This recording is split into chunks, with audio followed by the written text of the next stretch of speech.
कि जो लड़ाई आपके सामने शुरुआत की बात हमने कही है और जो हौसला आपने दी है, उस हौसला ने हम सबों को मजबूत कर दिया है और इतना मजबूत फौलाद बना दिया है कि कोई भी सरकारें और कोई भी सरकार की लाठी और जेल हमें पीछे नहीं कर सकती है और किसी भी पुलिस की गोली से हम नहीं डरने वाले हैं।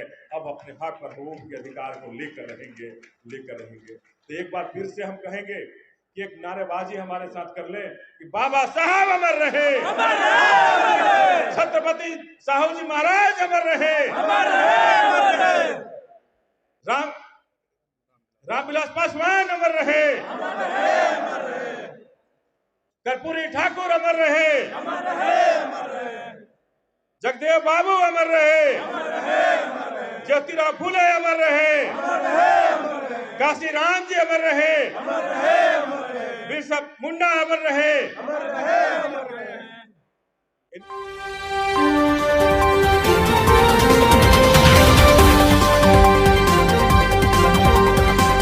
उस आरक्षण में कहा गया था कि जो शूद्र है, जो गैर ब्राह्मण है, उन्हें 50% का आरक्षण 1902 में हमारे छत्रपति साहू जी महाराज ने दिया था।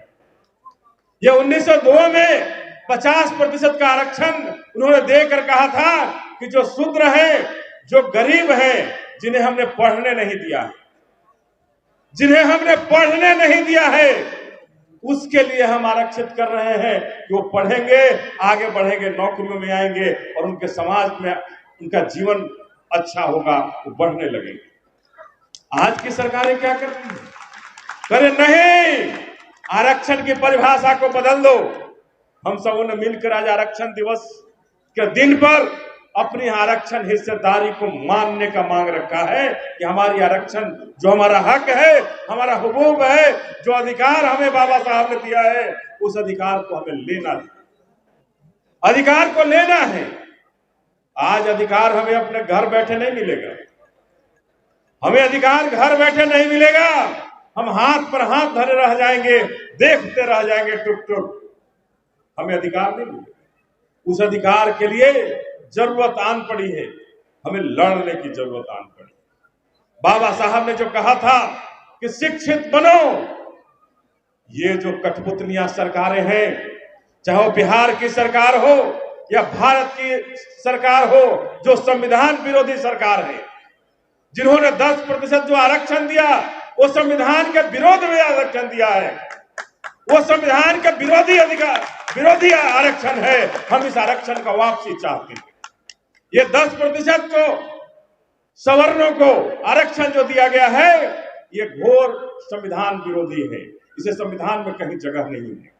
भारत का संविधान, ये भारत किससे चलेगा? हमारे बाबा साहब के संविधान से या मोदी और गोदी के संविधान से? आपको तय करना। हमारा भारत किससे चलेगा? बाबा साहब के संविधान से चलेगा ना? तो दोनों हाथ उठा करके आप समर्थन कीजिए। ये हमारा संविधान, हमारा ये भारत किससे चलेगा? हमारा ये भारत कैसे चलेगा?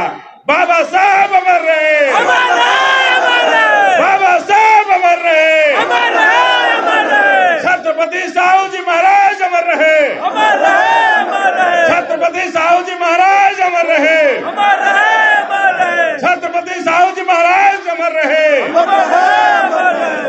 स्पष्ट करना होगा कि 10% आरक्षण अगर संविधान विरोधी है तो हमें इसे वापस कराना होगा। अगर हमें इस संविधान में आस्था है, हमारी आस्था अगर इस संविधान में है, तो हमें वापस कराना होगा इस 10% को। नहीं तो हमें नहीं पता है कि आपका आस्था है इस संविधान में कि नहीं। मेरा आस्था है इस संविधान में। हमने इसे अपना जीवन मान लिया है और इस जीवन के लिए अपनी अगर बलिदान भी देने की जरूरत होगी, मैं अपना बलिदान तक दूंगा, लेकिन 10% आरक्षण वापस कराकर और हमें जो हमारा हक है, उस हक को दिला करके रहना है। जब मंडल कमीशन की जब बात हो रही थी, तो यही न्यायालय था जो कहा कि नहीं, 50% से ज्यादा आरक्षण नहीं हो सकता है। याद है ना सबको? रोका गया था ना। और आज जब 59.5% हो गया तो कोई बोलने वाला नहीं है। अरे ये कौन खिचड़ी पड़ रही है? ये आरक्षण जब हमारे संविधान में जब कहा गया है कि ये कैसे होगा, किनको आरक्षण मिलेगा, तो कैसे बंदरमाट हो रहा है इसका? इस हक के लिए, इस अधिकार के लिए हम सबों को लड़ना होगा साथी। हमने स्पष्ट कहा है कि अपनी जान की बाजी लगा देंगे, लेकिन आरक्षण हमारा अधिकार है, हमारा हक है, हमारा गुरूर है, उस गुरूर को लेकर रहेंगे। आज अगर नौकरियां में हमें क्या हो रहा है, नौकरियां में हमारे समाज को क्या मिल रहा है? तो ठन ठन गोपाला मिल रहा है। क्या? तो ठन ठन गोपाल। जनरल से भी ज्यादा नंबर चाहिए हमको। अगर हम अपने जाति को लिख दे रहे हैं तो हम उसी जाति में रहेंगे, उसी जाति के कोटा में रहेंगे, उसी समाज के कोटा में रहेंगे। हम जनरल में कभी नहीं जा सकते। ये बाबा साहब का संविधान कहता था क्या? क्या बाबा साहब के संविधान में है कोई माई का लाल कि अगर किसी लोकसभा में, संसदीय क्षेत्र में किसी दलित के लिए आरक्षित है तो कोई दूसरा लड़के दिखा दे? बाबा साहब का संविधान वही कहता है कि हमने रिजर्व कर दिया है हम अपने पूर्वजों, हम अपने बच्चों के लिए, कि जब तक स्थिति बराबर नहीं हो जाती है, जब तक हमें बराबर का दर्जा नहीं मिल जाता है, हमें सदियों से आपने दबाया है और फिर आप दबाने आ रहे हैं। ये दबाने वाली दोगली नीति नहीं चलेगी साथियों, ये दबाने वाली दोगली नीति नहीं चलेगी। और जनतांत्रिक विकास पार्टी आपके साथ मजबूती से खड़ी है कि जहां भी हमारे हक और अधिकार पर चोट होगा वहां हम मजबूती से उसका विरोध करेंगे और मजबूती से उसका खिलाफत करेंगे।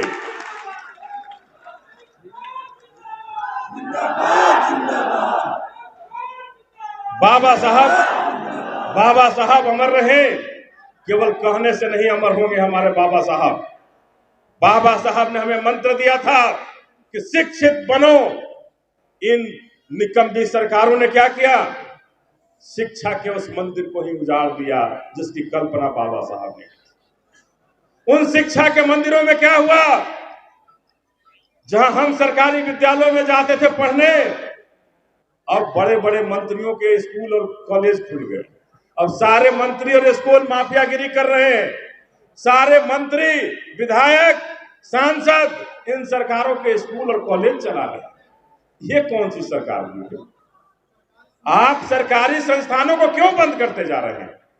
उन सरकारी विद्यालयों में हमारे बच्चे जब जाते हैं, जब बाबा साहब के बच्चे उन सरकारी विद्यालयों में जाते हैं तो क्या हो गया उन बच्चों को? वहां शिक्षक को हटा दिया गया। वहां सब लोग जाते हैं, कहते हैं कि शिक्षा की गुणवत्ता नहीं है। इस गुणवत्ता को अगर बर्बाद की है तो हमारे बिहार में इसी निकम्मी नीतीश कुमार की सरकार ने बर्बाद किया है। ये वही सरकार है जो शिक्षा की नीति को बदलकर हमारी शिक्षा की व्यवस्था को चौपट कर दी है। और इसलिए वहां खिचड़ी की व्यवस्था कर दी गई है कि हमें फिर से गुलामी की जंजीरों में जकड़ दे सरकार।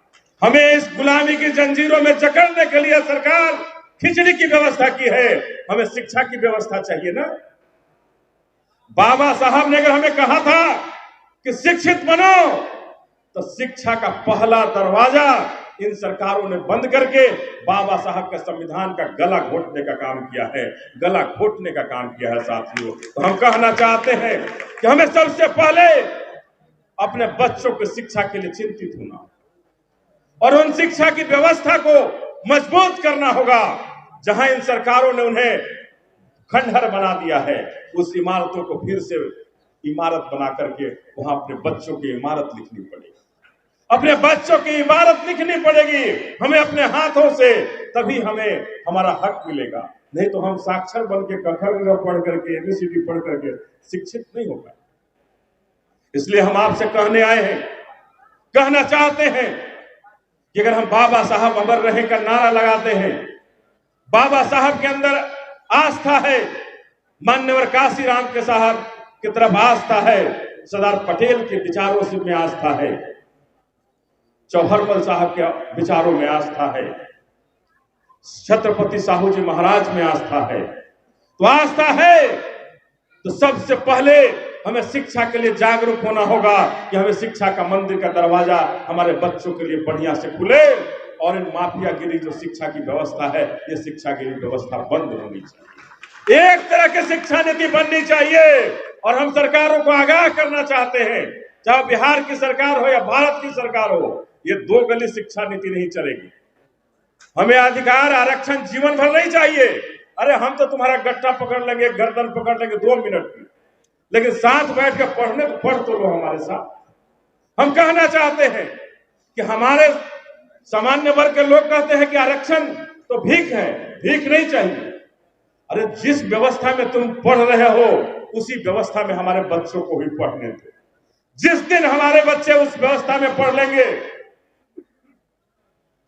उस दिन आप पीछे के पायदान में चले जाएंगे और हमारे बच्चे आगे के पायदान में जाएंगे। मुझे पूरा भरोसा है कि उस दिन हमारे बच्चे आगे के पायदान में जाएंगे। वो मेहनत करना जानते हैं, वो मेहनत कश है, वो आराम और सुविधा भोगी नहीं है, वो मेहनत करने वाले लोग हैं। तो जिनके बच्चे मेहनत करेंगे तो निश्चित रूप से बाबा साहब के संविधान में आगे जाएंगे। तो हम वो कहना चाहते हैं।